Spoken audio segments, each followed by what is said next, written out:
Oi, meus amores! No vídeo de hoje vamos preparar um lanche que irá agradar a todos da sua família. Esse é um pão recheado com frango e requeijão. Quer saber como preparar essa delícia? Então anote os ingredientes que está na descrição do vídeo e vem comigo. O meu nome é Belle e esse é o canal Receitas da Belle. Sejam muito bem-vindos. Comece misturando os ingredientes secos da sua receita. Nesse recipiente eu coloquei a minha farinha de trigo, o açúcar, o sal e o fermento biológico seco. Agora eu vou misturar tudo muito bem para que eles se agreguem de forma uniforme. Agora eu irei aquecer 280 ml de água. E enquanto a minha água aquece, eu vou bater um ovo até misturar completamente a gema e a clara. E aí, você que está assistindo esse vídeo agora, já é um inscrito aqui do canal? Se não for, colabore com o nosso trabalho, com o nosso crescimento, se inscrevendo e ativando as notificações. Deixe também o seu like, o seu comentário, compartilhe e salve essa receita para consultar depois. Depois de bater bem o seu ovo e misturar completamente a clara com a gema, coloque em outro recipiente 3 colheres de sopa de manteiga ou margarina. Se você for utilizar margarina assim como eu, lembre-se, ela precisa ter no mínimo 80% de lipídios. Agora que você já colocou a sua margarina no recipiente, você irá adicionar a ela água quente. Eu gosto sempre de colocar a água quente sobre os utensílios que eu utilizei para retirar a margarina. Assim, além de retirar a gordura desses utensílios, eu também aproveito a manteiga que porventura ficou grudada ali. Depois de adicionar a água quente à manteiga, você irá misturar muito bem até que a sua manteiga derreta completamente.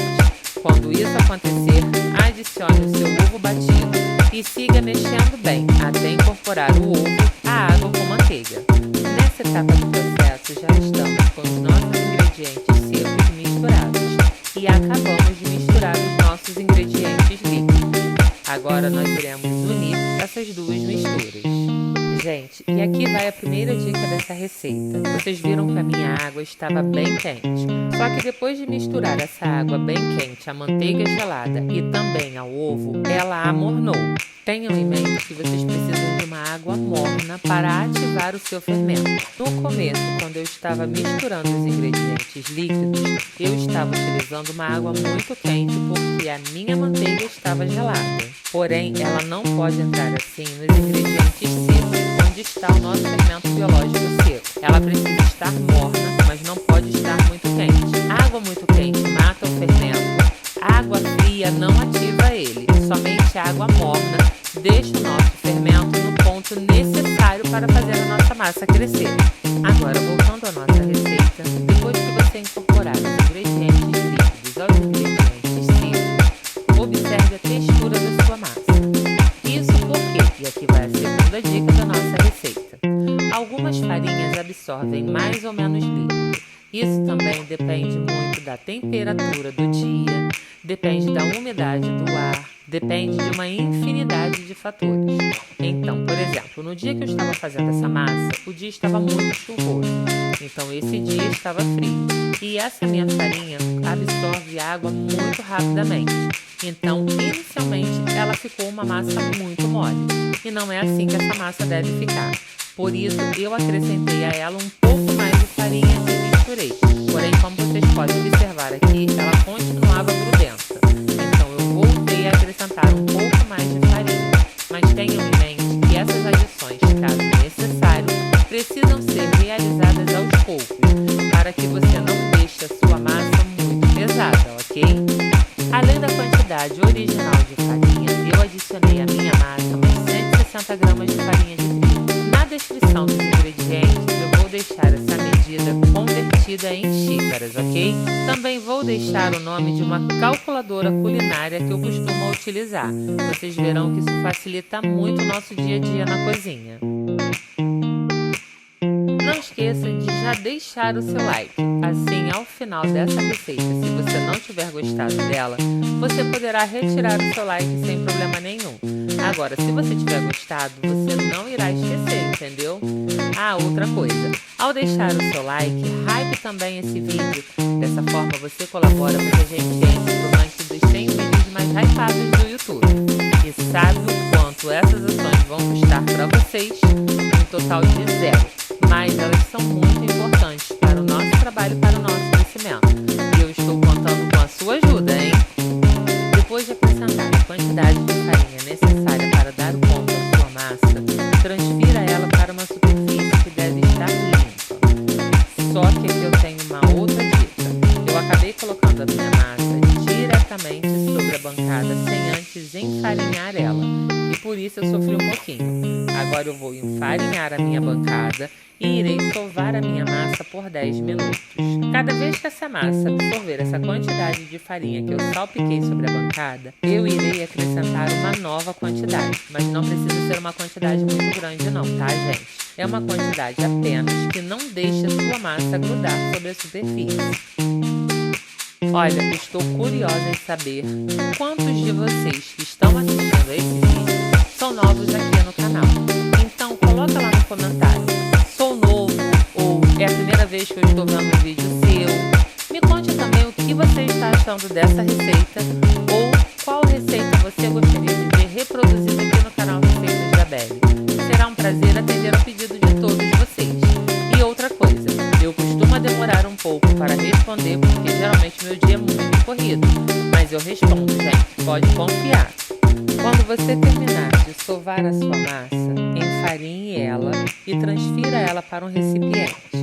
Cubra com um pano ou tampe com uma tampa e deixe descansar até que ela dobre de tamanho. Esse tempo pode variar, conforme eu já falei em outras receitas aqui no canal, de acordo com a temperatura daquele dia. Se você quiser acelerar o processo, coloque a sua massa para descansar em um lugar bem quentinho. E enquanto a sua massa estiver descansando, prepare o seu recheio. Conforme eu falei no início do vídeo, meu recheio será um peito de frango desfiado com requeijão. Mas você pode fazer um pão de calabresa, você pode fazer um pão de salame, você pode usar a sua imaginação e preparar o recheio da sua preferência. Se você for, assim como eu, preparar um recheio de peito de frango desfiado, você deverá temperar o seu peito de frango, fritá-lo com bastante alho e cebola, colocar os temperos da sua preferência, adicionar água suficiente para cobri-lo e levá-lo para cozinhar na pressão por 30 minutos. Tome cuidado para a água não secar e o seu peito de frango acabar queimando, ok? Conforme vocês viram, a minha massa dobrou de tamanho e cresceu bastante ao ponto de colar na tampa. Esse processo, como o dia estava frio, levou em torno de 1 hora. Agora, em dias de calor, esse processo leva de 20 a 30 minutos, gente. Viu como é que a temperatura do dia influencia muito no crescimento da nossa massa? Depois que a sua massa crescer e dobrar de tamanho, você irá polvilhar novamente a bancada com farinha e irá colocar a sua massa ali. Em seguida, você irá dividi-la em 2 partes iguais. Porém, nesse vídeo aqui, eu estou dividindo a minha massa em tamanhos diferentes. E o motivo disso, gente, é que eu vou assar a minha massa em formas diferentes. Por exemplo, a massa que eu cortei com tamanho maior, eu assarei em uma forma de 28 centímetros de diâmetro, com furo no meio. Já a massa menor, eu assarei naquelas formas retangulares que geralmente são utilizadas para assar pão de forma. Lembre-se também que quanto menor for a sua forma, mais alto o seu pão ficará. Depois de dividir a sua massa, abra ela até ela dobrar de tamanho. Para isso, você pode utilizar um rolo de macarrão, conforme eu estou fazendo aqui no vídeo, ou uma garrafa redonda que esteja cheia de água. Essa garrafa precisa ser de vidro, ok? E tome muito cuidado para ela não quebrar durante o processo. Outro ponto muito importante é enfarinhar a bancada e também a massa, pois assim, na hora que você passar o rolo de macarrão ou a garrafa, eles não ficarão grudados na massa. E ao abrir a sua massa, tente deixá-la com tamanhos e espessuras uniformes. Isso é muito importante para que você não fique com excesso de massa em nenhuma das partes do seu pão. E aqui vai uma preferência pessoal minha, tá, gente? Depois que eu cozinho meu peito de frango com todos os temperos, conforme vocês viram fazer agora há pouco, eu desfio ele e depois volto a refogá-lo. Como eu faço isso? Após desfiar o meu peito de frango, geralmente eu levo para dourar alho e cebola. Quando eles estão dourados, eu adiciono o meu peito de frango e os demais temperos. No caso dessa receita aqui, eu levarei para refogar de uma vez só no azeite a cebola e o pimentão amarelo. Quando eles começarem a murchar, eu irei acrescentar as azeitonas verdes picadas, irei mexer novamente para agregar tudo de forma uniforme e irei acrescentar o meu peito de frango que está desfiado. Agora eu irei mexer cuidadosamente para agregar os temperos que estão na panela ao peito de frango desfiado. E depois que tudo estiver muito bem misturado, eu deixarei esfriar. Depois que o meu recheio esfriar, será a hora de rechear a minha massa. Após abri-la, eu colocarei sobre ela uma quantidade generosa de requeijão. Você pode substituir o requeijão por queijo mussarela. Fica muito bom também. O meu conselho apenas é que você utilize mussarela ralada. Agora, se você for utilizar o requeijão, faça uma camada generosa e espalhe bem, deixando apenas 2 dedos em cada uma das bordas da sua massa. Não adianta chegar com o requeijão até a ponta da massa e depois, na hora de assar, você acabar perdendo esse recheio porque ele irá vazar. Depois de colocar o requeijão e espalhá-lo sobre a massa, você colocará sobre o requeijão o seu peito de frango, respeitando o mesmo espaço que eu acabei de falar. Em seguida, dobre as pontas para cima do frango dessa forma aqui. E aí você fará novas dobras. Eu dobrei a primeira vez e agora eu farei a segunda dobra. E seguirei assim até o fim, até que a massa se feche, chegando nessa parte de cima que não tem recheio. Gente, estamos nos aproximando do final dessa receita. Por isso, eu gostaria de lembrar que eu preciso muito da sua ajuda para fazer o nosso canal crescer. Por isso, se você ainda não é um inscrito, se inscreva, ative as notificações para ser avisado sempre que postarmos uma receita deliciosa. Deixe também o seu like, o seu comentário, compartilhe, salve e hype esse vídeo. Essas ações, conforme eu já falei outras vezes, não vão custar nadinha para vocês, mas elas são muito importantes para o nosso trabalho, pois assim o YouTube entende que o nosso conteúdo é relevante e passa a nos indicar cada dia mais. Conforme eu falei agora há pouco, essa é uma forma de 28 centímetros de diâmetro com fundo no meio, e ela precisa estar untada e enfarinhada. Aqui eu utilizei manteiga para untar a minha forma e enfarinhei com farinha mesmo. Você também pode utilizar o desmoldante caseiro que eu já ensinei aqui no canal. Em seguida, com cuidado e delicadeza, acomode o seu pão na forma. Agora você deixará os seus pães descansarem até que eles voltem a crescer e dobrem de tamanho. Para isso, cubra-os com um pano e deixe-os em um lugar bem quentinho. Não esqueça de unir as pontas do seu pão, assim o seu recheio não vazará. Após 40 minutos de descanso, olha como os meus pães cresceram. Agora eu farei uma misturinha de salsa e manteiga derretida e irei pincelar sobre os meus pães. Para essa mistura eu estou utilizando apenas as folhas da salsa, ok? Caso você queira substituir essa mistura de salsa e manteiga, você também pode pincelar os seus pães com uma gema de ovo. Para isso, você irá misturar uma gema a uma colher de sopa de água ou leite.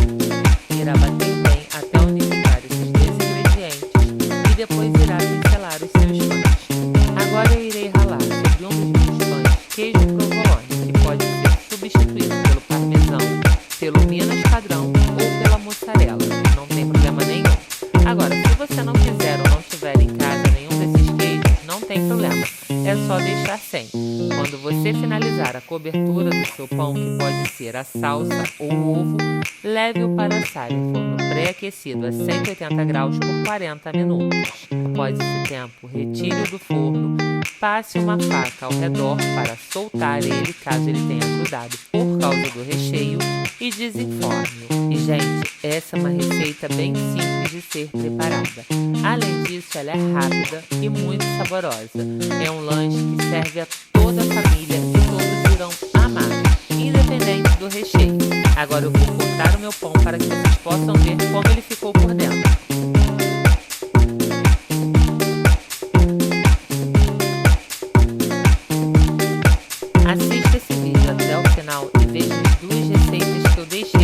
para vocês.